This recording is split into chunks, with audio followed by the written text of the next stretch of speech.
शुभ आशीर्वाद छात्रों। कक्षा 12 के जो छात्र हैं हमारे, उनके लिए उनकी होने वाली ये परीक्षा है, उसके लिए मैं शुभकामनाएं करता हूँ। आपकी परीक्षा अच्छे से हो, अच्छे नंबर आए, अच्छे अंकों से पास हो।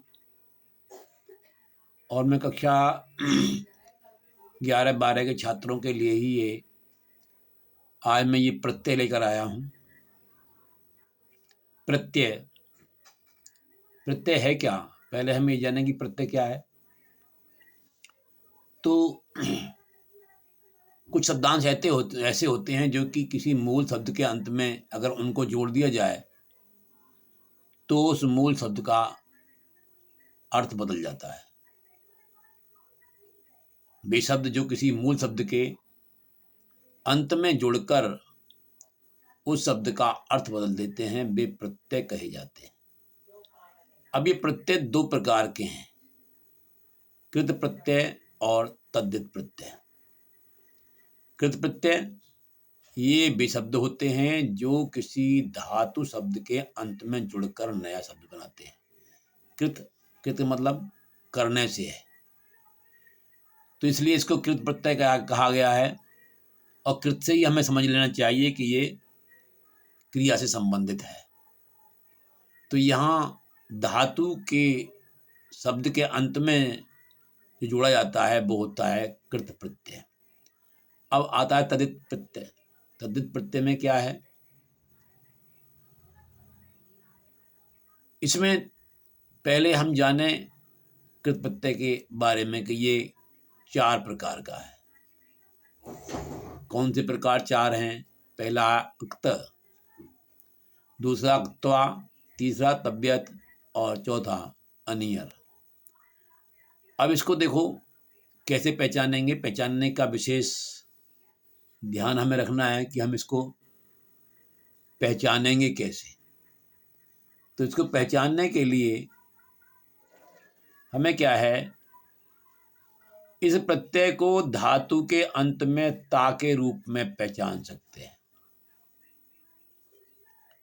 जैसे आप देख रहे हैं भूत, यहाँ पर भूक्त। अब भूक्त से भूता बना, क्योंकि ये प्रत्यय जो है ये प्रत्यय है, इसमें भू में जोड़ा गया। भू माने होता है होना, ये भू धातु है होना, और यहाँ पर ये प्रत्यय है तो इससे भूता बन जाता है। स्त्रीलिंग के लिए भूता हो जाएगा ये, और नपुंसकलिंग के लिए भूतम। इसके बाद में आता है आपका कृत।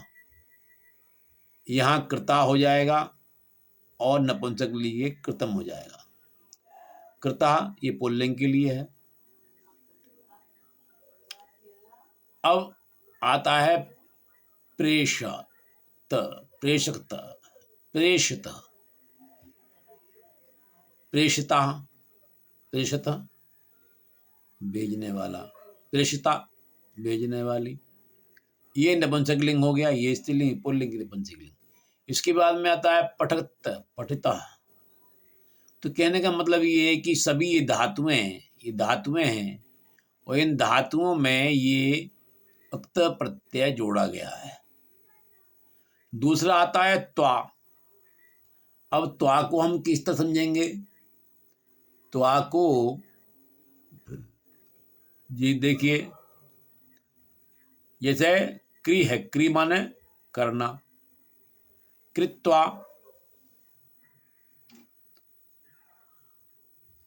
कृत्वा हो गया, क्री से कृत्वा जोड़कर कृत्वा, तो यहाँ पर त्वा आपको मिल रहा है बाद में। इससे हम पहचान जाएंगे कि यहाँ पर जो है वो जो है हमारा वो कौन सा है, ये आप देखेंगे।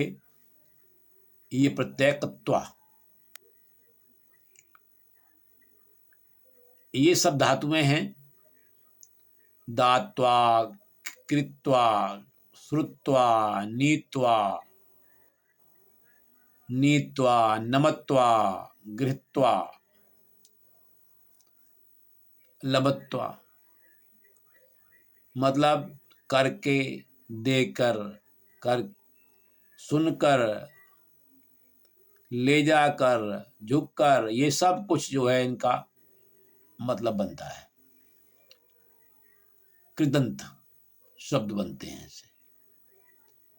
अब इसके बाद में आपका जो अगला जो प्रत्यय है, कृत प्रत्यय का अगला प्रत्यय जो है वो है तव्यत। तव्य, धातव्य, भूतव्य, कर्तव्य, तो इसको तव्यत बोला गया है, तव्य को। तो तव्य से हम इसको पहचान सकते हैं कि ये तव्यत है। इसके बाद में ये सब धातुएं इधर हैं ही, आप जैसे पठितव्य, गमत्व, स्थातव्य, नीत्व, नेतव्य। इसके अलावा आता है नीयर, अनीय। ऐसा अनीयर है तो हम नीय को पहचानेंगे इससे कि ये अनीयर है, जैसे कि भवनीय, करणीय, नयनीय। ई अगर नीय अगर ये आ रहा है तो हम समझ जाएंगे कि ये अनीय है। क्योंकि प्रश्न जो आता है वो जो है किस प्रकार से आता है, प्रश्न देता है कि बताइए इसमें कौन सा प्रत्यय होगा।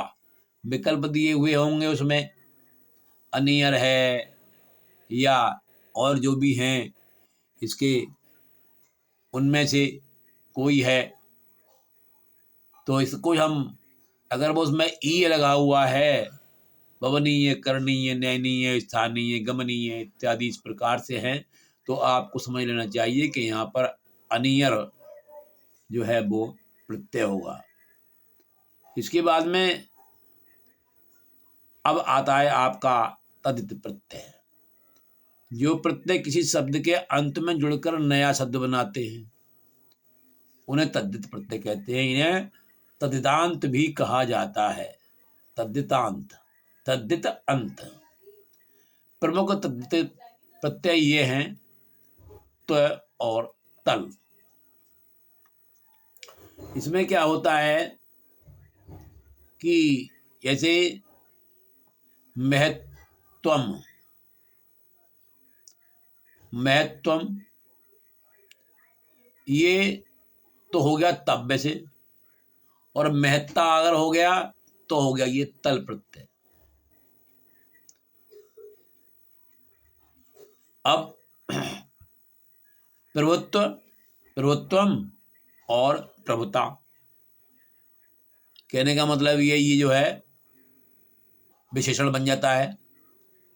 गुरुत्वम, गुरुता, लघुत्वम, लघुता, पुरुषत्वम, पुरुषता। और ये जो है आपके इस प्रकार से हम इनको तल को पहचानेंगे। इनके अंत में आपको ता मिलेगा, कौन सी वाले में। लेकिन यहाँ एक ध्यान रखना है कि इसमें ये जो पहला शब्द जुड़ने वाला होगा, जो मूल शब्द होगा, वो कोई धातु शब्द नहीं होगा, वो कोई विशेषण होगा या फिर कोई संज्ञा। अब यहाँ पर ये आपका हो गया।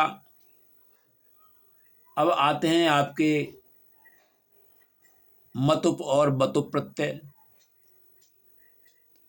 इसमें क्या है, मतुप और बतुप, किसी संज्ञा शब्द से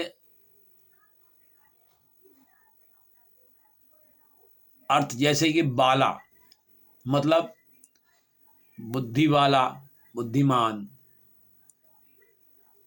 है, और धन वाला, धनवान। तो यहाँ पर जो दिया हुआ है वो बुद्धि, और इसमें प्रत्यय है मतुप। इससे बना पुल्लिंग के लिए बुद्धिमान। मतुप होने से इसका मान बढ़ा, बुद्धिमान, बुद्धिमती और बुद्धिमत।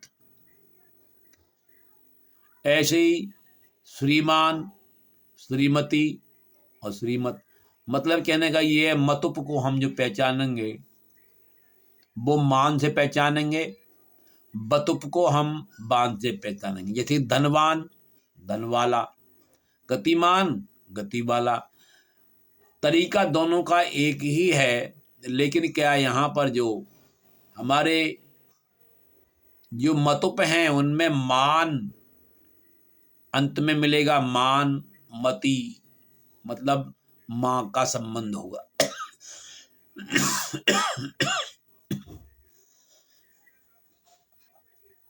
मतुप और बतुप आपने समझा। और इसके बाद में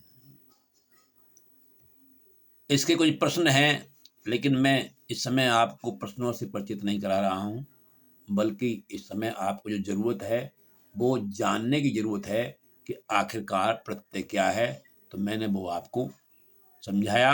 अब आप इसको समझने का प्रयास करें और आगे अपना अध्ययन करें।